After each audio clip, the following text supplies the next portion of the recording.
লাভ নাই, সমুদ্রের কাছে আবার।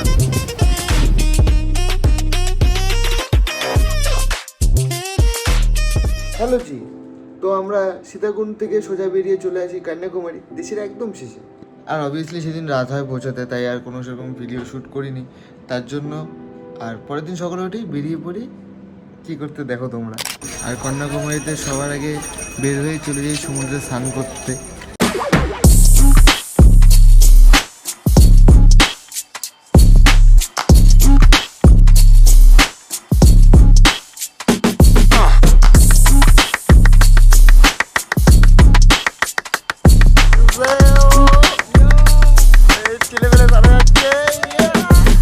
আর ঠিক এইখানে একটা সুন্দর স্পট আছে স্নান করার জন্য, আর এখানে সবাই এনজয় করতেছে, আর সবার সাথে এখন আমরাও এনজয় করবো।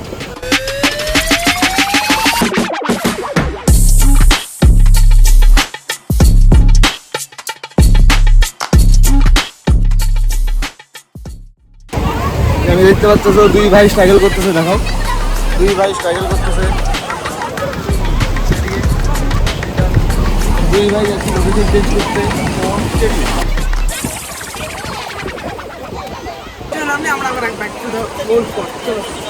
দেন ওইখান থেকে স্নান করে সোজা চলে আসি রুমে।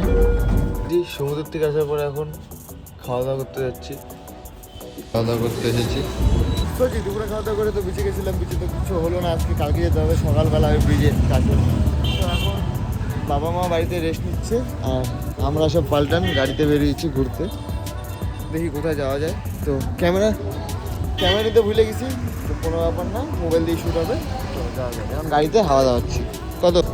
দেন চলে যাই সানসেট পয়েন্টে ঘুরতে। সানসেট পয়েন্ট এসে পড়েছি, সানসেট পয়েন্ট যাচ্ছি এখন থেকে সিনেমাটিক।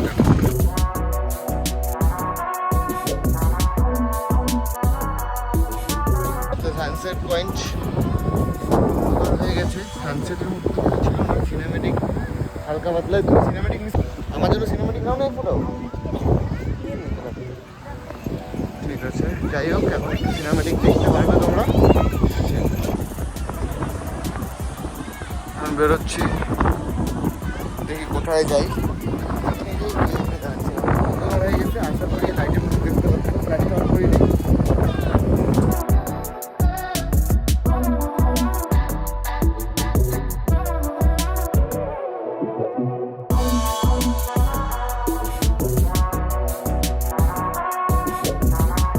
ত্রিপুরি বালাজি টেম্পলটা আগের বছর এসেছিলাম, এবছর এসেছি। আগের বছর দিনে এসেছি, এবছর আসছে। তো রাতের সৌন্দর্যটা তুলে ধরবো এখন তোমাদের সামনে। বাবা মা যাচ্ছে পুজো দিতে।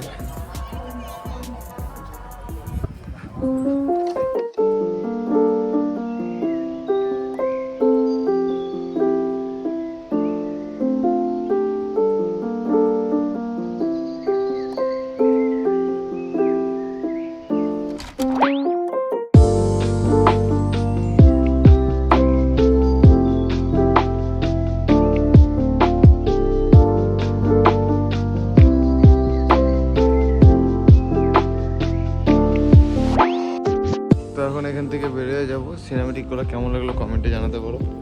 ফোনে সিনেমেটিক ছিল, আগেরবার ক্যামেরা ছিল না, আগেরবার ক্যামেরা ছিল, আগেরবার ক্যামেরা সিনেমেটিক ছিল, এবার ফোনের ডিফারেন্সটা একটু ভালো হয়তো বের করে নেবে। আর এখন যাচ্ছি বাড়ির দিকে, মানে হোটেলের দিকে।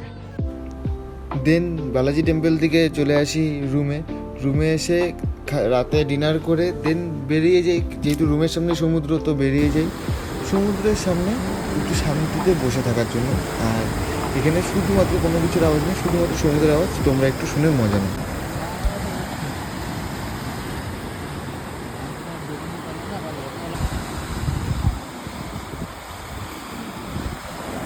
পরের দিন সকালে উঠেই সোজা বেরিয়ে যাই বিবেকানন্দ রকের উদ্দেশ্যে, কারণ আগের দিন আমরা এত ভিড় ছিল তার জন্য যেতে পারিনি। আর আজকে বিবেকানন্দ রকতে যাবোই, কারণ একটা স্পেশাল জিনিস আছে ওখানে নতুন হয়েছে, সেটা দেখার জন্য যাচ্ছে। আজকে মেবি অত একটা ভিড় নাই, ভুল ধারণা, ভিড় আজকে আছে।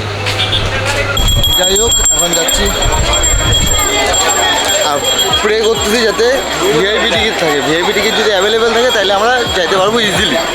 তো অ্যাজ অলওয়েজ বিবেকানন্দ রক্সে যাওয়ার জন্য প্রচুর ভিড় ছিল, তাই লাইনটা অনেক আস্তে আস্তে যাচ্ছিলো, আর অনেক সময় লাগতেছিল আমাদের টিকিটটা নিতে।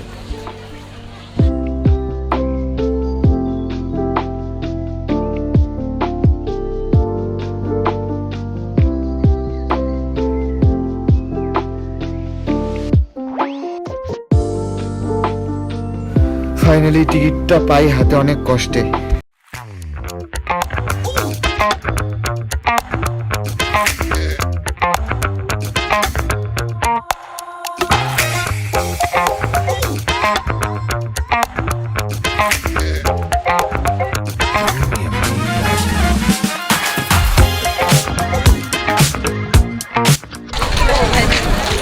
ফাইনালি এতক্ষণ 1-1.5 ঘন্টা লাইনে দাঁড়ানোর পর এবার যাচ্ছি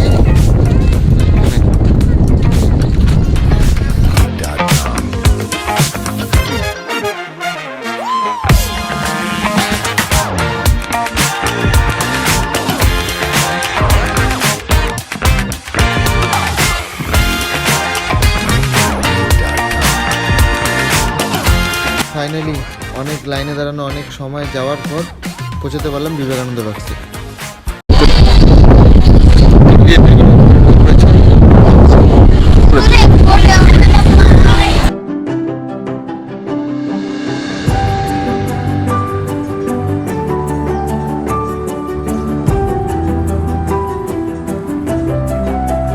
এটা এখন কন্যাকুমারী বিবেকানন্দ রক্সের হাইপের জায়গা, গ্লাস ব্রিজ।